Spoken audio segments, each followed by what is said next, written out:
আসসালামু আলাইকুম ওরহমতুল্লাহ। এইচকে বহুমুখী খামার ইউটিউব চ্যানেল এবং ফেসবুক পেজে আরেকটি নতুন পর্বে আপনাদেরকে স্বাগতম।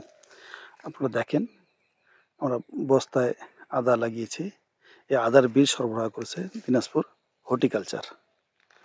এখানে আমাদের চাষ ব্যবস্থায় আমরা কোনো প্রকার রাসায়নিক সারের ব্যবহার করিনি।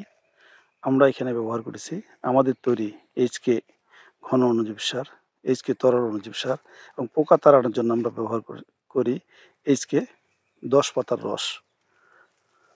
আপনারা যারা রাসায়নিক মুক্ত আদা চান, আমাদের সাথে যোগাযোগ করলে ইনশাল্লাহ আমরা সুলভ মূল্যে সরবরাহ করতে পারবো এবার।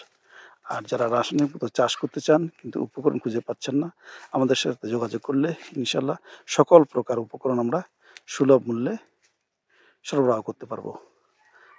আসুন সবাই মিলে রাসায়নিক মুক্ত ফল ফসল খাই এবং প্রতিবেশীদেরকে উৎসাহিত করি। আমাদের সাথে থাকার জন্য আপনাদেরকে অসংখ্য ধন্যবাদ। আসসালামু আলাইকুম ওরহমতুল্লাহ।